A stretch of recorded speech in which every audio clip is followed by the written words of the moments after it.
I just know I've lost my best friend. This morning, a friend of Nolan Wells, who was with the 18-year-old the day he was last seen alive, is sharing what he says happened during a July 4th boat trip to an isolated barrier island off the Mississippi Gulf Coast. Trayston Shepard declined to speak with us on camera because he says he and his friends are getting threatened. There is a mark on the back of this boy's skull, 12 inches by 8, bigger than a sheet of paper. It runs across the back of his head and down into his neck. And 3 weeks after his death, no one has told his mother what put it there. Here's the part that should stop you cold. The state's medical examiner never saw it. That area was never opened. It only exists on paper because his parents refused the answer they were given, flew their son's body 1,000 miles to Washington, and paid a second pathologist to cut where the first one hadn't. And when that second doctor went looking for the rest of him, the airway, the lungs, the structures that would say whether he breathed water or never got the chance, they weren't there. He opened the body and parts of it were simply gone. He is 18. A wide receiver with a season starting in 6 weeks and a 19th birthday in August he will never reach. Roughly 60 people are later interviewed about that day. Not one of them saw him drown. His mother doesn't get a knock at the door. At 11 that night, her phone rings. It's one of his friends. Safe, dry, home, telling her that her son is still out there. It takes 2 days. A park ranger finds him face down in the shallows on Monday morning. And before the autopsy is finished, before a single toxicology result exists anywhere, she is told what happened to her child. Accident. Drowning. Nothing suspicious here. 500 miles west, a second mother was handed that identical sentence about her own 18-year-old. It took 3 months to learn what actually happened. Her son surfaced once and shouted for help. 2 people watched him go under, and neither called anybody. They drove away, threw his phone into a roadside ditch, deleted every message they'd ever sent him, then went to school, went home, talked to their parents. He lay at the bottom of that lake for 4 days while they did it. As a mother, she said later, I knew something was wrong on day 1. 2 arrests came out of that case, not one for killing him, both for a phone, which leaves exactly one question standing between us and the end of this episode, because there's a phone at the center of the first case too, and as of tonight, nobody has opened it. This one's heavy, and I'm not going to soften it. 2 dead 18-year-olds, autopsy detail, an unflinching look at what people did in the hours after a kid went under. Both families are weeks into this, not years. If that's too close to home today, close the tab. Nothing on this channel is worth your peace. Welcome back to the Crime Executioner. New here? We go slow, we source it, and speculation gets called speculation. That phone I mentioned, the one nobody's opened yet, we're not letting go of it. Subscribe now, because when it opens, this is where you'll hear it first. Let's get into it. Everything we know for certain about that day begins with a boat, and the boat kept a record of itself.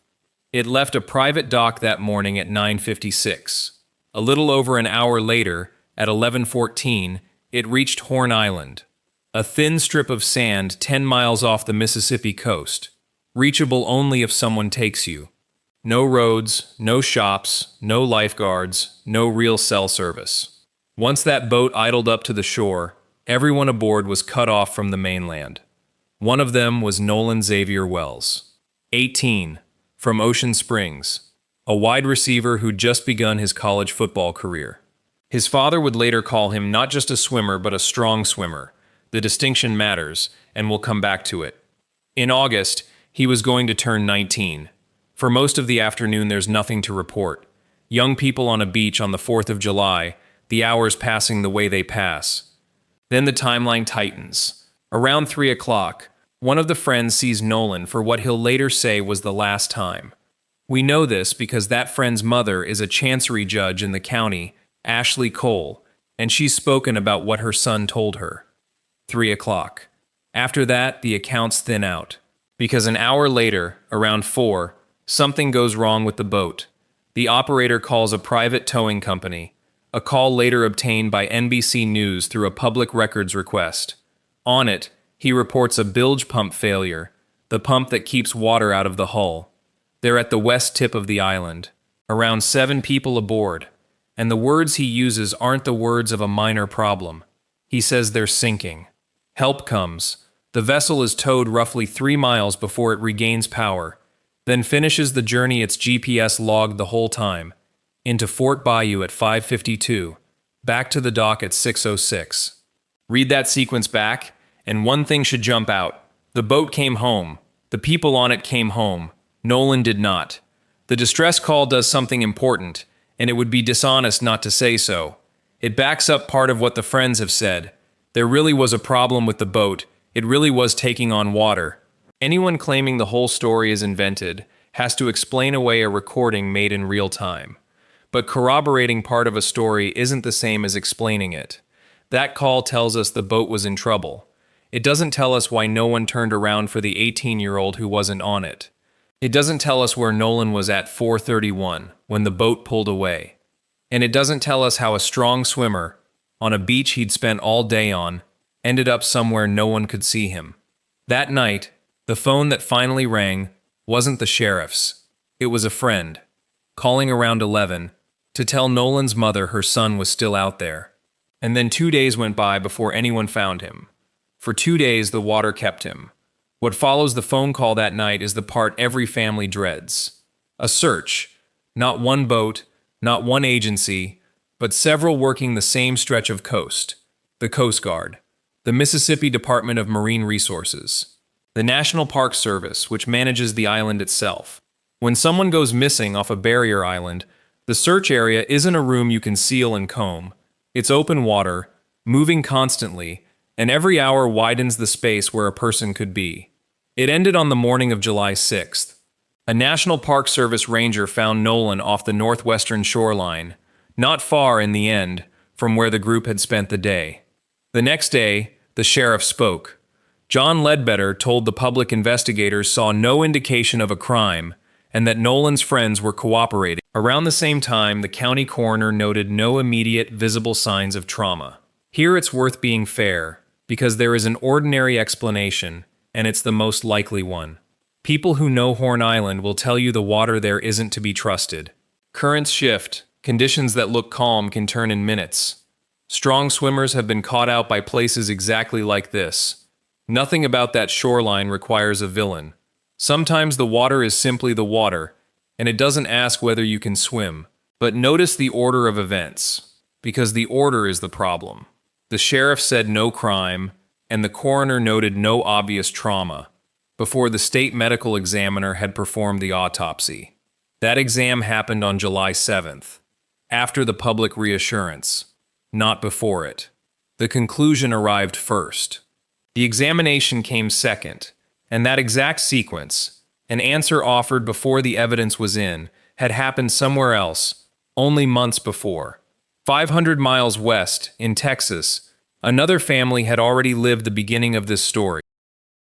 Justice for Daniel Erving. Justice for Daniel Erving. The date was April 13th. The place was Lake Ray Hubbard, a wide reservoir on the edge of Rolette, just outside Dallas. 3 teenagers climbed onto a railroad bridge near Miller Road that afternoon, and did what young people have always done at spots like that. Jumped, one after another, into the water below. One of them was Daniel Erving, 18, an honor roll student, a member of his high school swim team, worth holding on to because it means he wasn't unfamiliar with water. To the people who loved him, he wasn't even Daniel. He was Mike. He went off that bridge like the others. Then, according to investigators, he surfaced once. He called out for help. He went under. What happened in the minutes after is what turns a drowning into something else. Because the 2 teenagers who were there with him did not, according to the arrest affidavit, do what every instinct screams to do. They didn't call for help, didn't flag down a stranger, didn't stay at the water's edge shouting his name until someone came. Instead, the search for Daniel stretched on without the 2 people who knew exactly where to look. His body wasn't recovered until 4 days later, on April 17th. When the Dallas County Medical Examiner finished the work, the ruling was accidental drowning. And on the narrow question of how Daniel died, that ruling has never been challenged or overturned. He drowned. It was an accident. That could have been the end of it. A tragedy. Closed. A lake. A bad decision. a boy who didn't come up. But it wasn't the end of it. Because 3 months later, both teenagers who'd been on that bridge with him were arrested, and the accidental ruling still stood untouched the entire time. How both of those things could be true at once is where this story turns. On July 9th, the answer arrived, and it wasn't the one the family had been demanding. Police arrested Lucas Roper, 19, one of the two who'd been on that bridge with Daniel. A judge set his bond at $10,000. Arrested alongside him was a juvenile, whose age reporting hasn't settled. Some outlets say 16, others 17. Either way, a teenager. But look closely at what they were charged with. Because this is where people expected one thing and got another. Not murder, not manslaughter, not causing Daniel's death at all. The charge was tampering with physical evidence, a third-degree felony. The affidavit lays out what that means here. After Daniel went under, investigators allege, his clothing was discarded into a tree line. His phone was thrown from a moving vehicle, tossed out at Roper's direction. And Roper himself, according to the affidavit, admitted he deleted his messages with Daniel because he expected an investigation and didn't want them part of it. Here's the timeline worth sitting with.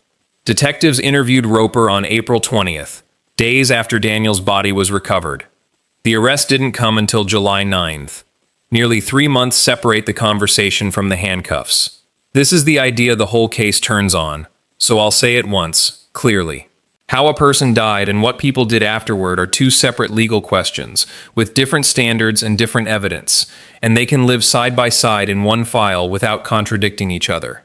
Daniel's death was ruled an accident, and that ruling stands. The charge against Roper isn't about how Daniel died. It's about what allegedly happened after. The phone, the clothes, the deleted messages. For Daniel's family, that distinction brought no comfort. His mother, Tamika Erving, along with attorneys Ben Crump and Sean Deradia, called the charge nowhere near enough. Dominique Alexander of the Next Generation Action Network stood with them and said the same. A tampering charge, in their eyes, answered the smallest question while leaving the largest one wide open. In Texas, in the end, the case came down to a phone, and in Mississippi, there wasn't just one phone, there were several. Nolan's phone made it back to the mainland. He didn't, but the phone did, carried home on the boat while its owner stayed behind on the island. It didn't come back to his family right away. When the boat docked, the phone was with people connected to the group, and only later was Nolan's family able to retrieve it. His mother, Christine Wansley, has said that when she and her sister finally looked through it, the recent Snapchat content wasn't there. For a young man who documented his life the way people his age do, constantly, reflexively, a stretch of empty where that day should have been, is the kind of thing a mother notices immediately. But notice what that is and what it isn't. What the family described is what they saw on a screen. And here we have to be careful, because a screen and a forensic examination are two very different things, and the gap between them is the whole ballgame.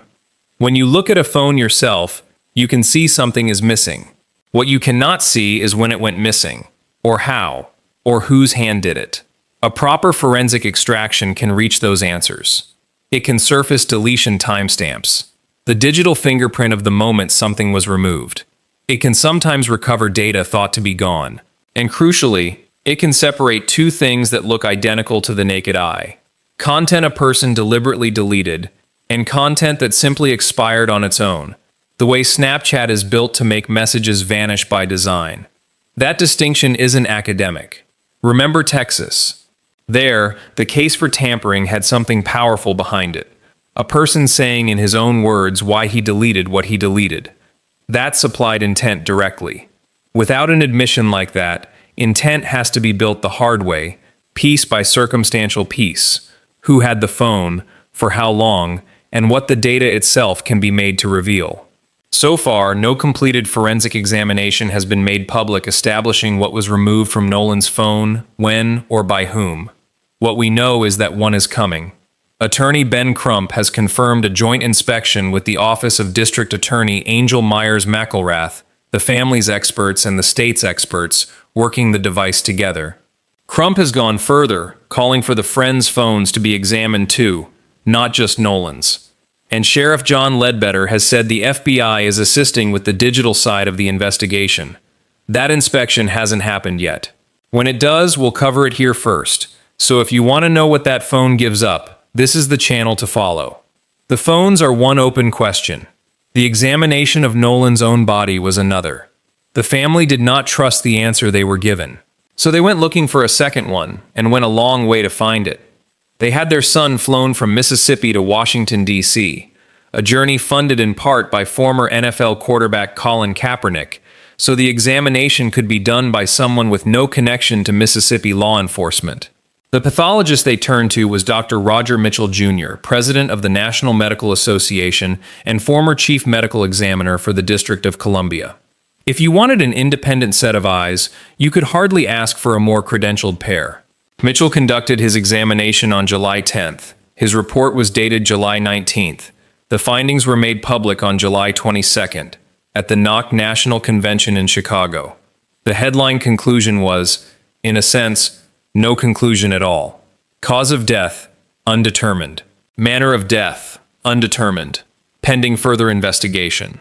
That word, undetermined, is not the same as accident and not the same as homicide.